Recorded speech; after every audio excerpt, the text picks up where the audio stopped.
अब हम अगला प्रसंग सुने। हरिवंश महाप्रभु के कृपा पात्र तो अनेक हैं, पर कुछों को हम आज स्पर्श कर रहे हैं। दूसरी आपने कृपा की श्री नाहरमल जी के ऊपर। नाहरमल नाम के ये दूसरे शिष्य हुए, दूसरे भक्त हुए श्री हरिवंश महाप्रभु के। महाराज जी श्री हितरवंश महाप्रभु देवबंद में 32 वर्ष तक रुके। 31-32 वर्ष की आयु तक महाराज जी वहीं विराजे। तो वहां पर भी आपकी सेवा और आपके भाव से प्रभावित होकर के कई आपके मित्र भी आपके शिष्य बन गए और कई देवबंद में रहने वाले भी आपके अनुचर हुए। उन्हीं देवबंद के अनुचरों में एक आपके शिष्य हुए श्री नाहरमल जी। अब आप तो वापस वृंदावन चले आए, लेकिन वहां जिनको छोड़ करके आए उनकी स्थिति अब बिगड़ने लगी। उन्हीं में से एक नाहरमल जी। नाहरमल जी को इतना विरह हो गया, इतना विरह हुआ महाराज कि अब वे रुके ही नहीं पा रहे थे। उन्होंने तो अपने परिवार से कहा, भैया अब आप सब लोग सब संभालो, पूरा घरबार आदि सब कुछ व्यवस्थित करो, हमसे नहीं रहा जा रहा, हम तो अपने गुरुदेव के पास वृंदावन जा रहे हैं। और नाहरमल जी अपना संपूर्ण परिवार छोड़ करके देवबंद से वृंदावन आ गए। जैसे ही आप वृंदावन आए, वृंदावन में थोड़ी थोड़ी भीड़ होने लग गई थी। कितने लोगों की? 30-40 लोगों की। आज कितनी होती है? राधा वल्लभ जी दिखे ही नहीं रहे, इतनी भीड़ है गई है। और कहां 30-40 लोगों की, ज्यादा से ज्यादा 50 लोग हो जाते होंगे, इतनी भीड़ होती थी। हम भी छोटे थे ना महाराज जी, तब उस समय पर भी वृंदावन में रात्रि 6 बजे के बाद में लोग नहीं निकलते थे। अब तो वृंदावन जयपुर से भी ज्यादा हाईटेक हो गया। रात भर दुकानें खुली रहती हैं, रात भर लोग घूमते रहते हैं, सोते ही नहीं वृंदावन में। तो नाहरमल जी सबसे पहले मदन टेर गए और मदन टेर में जाकर के श्री राधा वल्लभ लाल जी का दर्शन किया। राधा वल्लभ लाल जी का दर्शन हुआ। राधा वल्लभ लाल जी का दर्शन करके उन्होंने सबसे पूछा, भैया हमारे महाप्रभु जी कहाँ हैं? श्री हितरवंश महाप्रभु कहाँ हैं? चांद सा सलोना। तो हमारे हितरवंश महाप्रभु कहाँ हैं? उनके दर्शन करने हैं। सेवकों ने कहा, बोले वो तो सेवा में हैं, किशोरी जी की, श्री जी की सेवा में गए हुए हैं। बोले कहाँ हैं सेवा में? बोले यहीं वन में ही गए हैं आगे की ओर। और ढूंढते ढूंढते ढूंढते जा रहे थे नाहरमल जी। तभी आपने क्या देखा कि श्री हितरवंश महाप्रभु, हित हरिवंश महाप्रभु अपने कंधा पे एक झोला लटकाए हैं और छोटी छोटी लकड़ियां बीन बीन करके जंगल में से उस झोला में डालते जा रहे हैं। गोबर के उपला मिल जाए तो उनको उठा लेते हैं, कंडाओं को डाल लेते हैं। आहा, हितरवंश महाप्रभु जो साक्षात ऐसे लगते हैं दूर से देखने में मानो युगल सरकार को ही प्रतिबिंब स्वरूप हो। ऐसे कोमल आपके चरण, ऐसा कोमल आपको मुखमंडल, ऐसे कोमल महाराज। और जिनके अनेक शिष्य हैं, अनेक सहचरियां, अनेक दास दासियां हैं, पर स्वयं गए हैं अपने हाथन से ही सब सेवा के भाव कर रहे हैं। अपने आप लकड़ी उठा रहे हैं, अपने आप गोबर के उपला इकट्ठे कर रहे हैं और बरबर के झोली में डालते जा रहे हैं। ये दृश्य देख करके नाहरमल जी बोले, जय जय। और जैसे शब्द सुना, महाप्रभु जी ने देखा, आहा, अरे ये तो हमारे देवबंद से आए हो नाहरमल, रुक जा, अभी सेवा में हूं, सेवा से निवृत्त है कि चर्चा करूंगा। और उठाने लगे, सामग्री उठा उठा के धर रहे हैं, कहीं से पुष्प मिल जाए तो उनको जो भी योग्य वस्तु सेवा की दिखे सब ग्रहण सेवा में ले रहे हैं। अपने निज कर से सब सेवा कर रहे हैं। सेवा करके जैसे जान लगा, और भैया सब ठीक, आनंद कब आए? प्रणाम किया। बोले भगवान, मन में एक शंका उत्पन्न हो रही है। क्या? आप आचार्य हैं, आप श्री हितरवंश महाप्रभु हैं, जिन्होंने वृंदावन में लाकर के निधि विराजमान की, श्री राधा वल्लभ जी को विराजमान किया। आपके अनेक अनुचर हैं, अनेक दास दासियां हैं।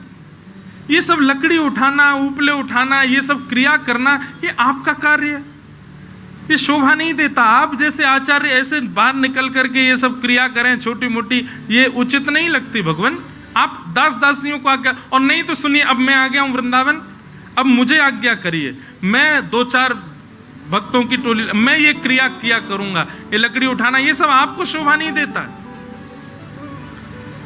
उसकी ये बात सुनकर के महाप्रभु जी क्रोध में भर गए,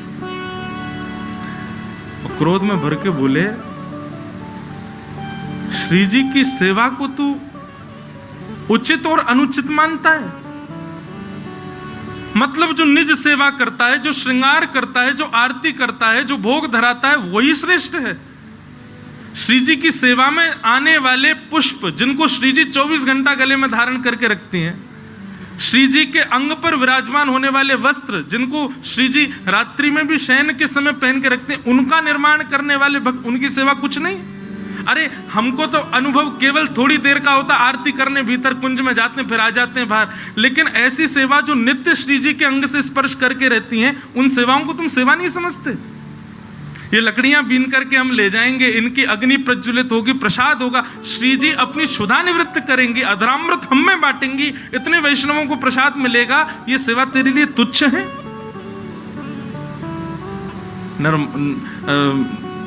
नाहरमल तो परेशान हो गया, नहीं नहीं भगवान, मुझे लगा आपकी योग्यता के अनुकूल नहीं है, और नाराज होगा। बोले कैसे कह सकता है? श्री जी की सेवा सेवा होती है, बड़ी छोटी नहीं होती, चाहे जैसी मिले।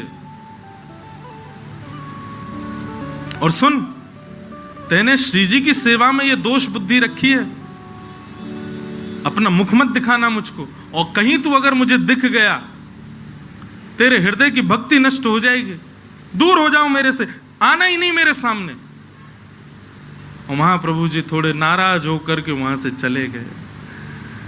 बंधु, मुझसे तो बहुत बड़ा अपराध हो गया, ये तो बहुत बड़ी पीड़ा का विषय हो गया, अब मैं कहां जाऊं, क्या करूं?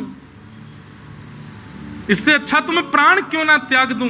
महाप्रभु जी ने मेरा त्याग कर दिया। बेचारे नारमल तो अपना पूरा परिवार छोड़ करके आए थे, सब छोड़ के आए थे उनकी शरण में रहने के लिए, परंतु एक सूक्ष्म अपराध बन गया जिसके कारण महाप्रभु जी ने त्याग कर दिया।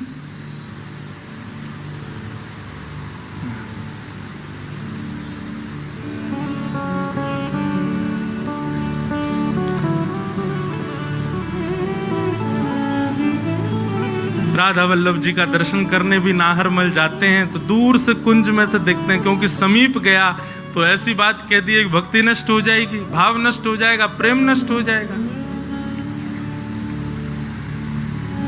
ठाकुर जी रूठ जाएं एक बार को तो भी चल जाएगा, आचार्य ही रूठ गए हैं, अब कैसे काम चले?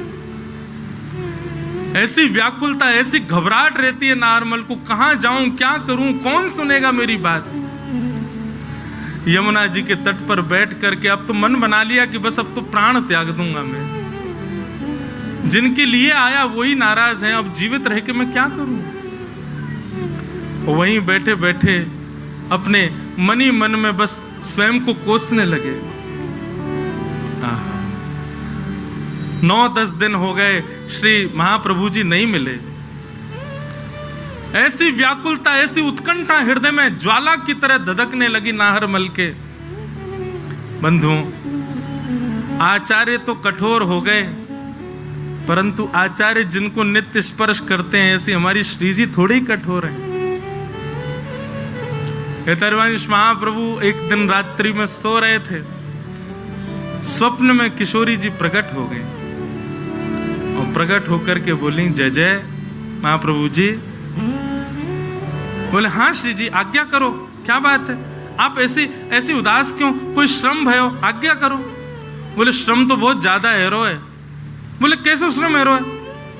बोले, बेचारो नाहरमल अपने बालकन को छोड़ के, अपने घरवारिन को छोड़ करके, अपनो गांव छोड़ करके वृंदावन आयो, आपकी शरण ग्रहण करवे के काजी आयो, और वहां से नेक सो अपराध बन गए हो, और वह अपराध के का, और वो भी अपराध कहाँ हो, वो तो आपके काजे विचार कर रहे हो कि आप वन में जाओ, आपको कष्ट हो, या हमारे कोई दास दासी को लगाए दूं, लेकिन आपने वह बेचारे को ऐसा त्याग दियो है। रो रहे हो है, बिलक रहे हो है, मैं सही बताऊं, मुझको रात भर नींद नहीं आवे, मुझको रात भर वाको रुदन सुनाई देवे, रात भर वाको भाव, रात भर वाकी पीड़ा मुझको पीड़ित करे। महाप्रभु जी बोले, श्री जी देखो आपको ने कठोर होना पड़ेगा, ऐसे आपकी सेवा में कोई दोष बुद्धि रखेगो, वाको हम कैसे सहज में क्षमा कर सके। श्री जी बोली, मुंह में एक ही दोष है, कहा मुंह पे क्रोध करनो नहीं आवे, मुंह पे रूठनो नहीं आवे।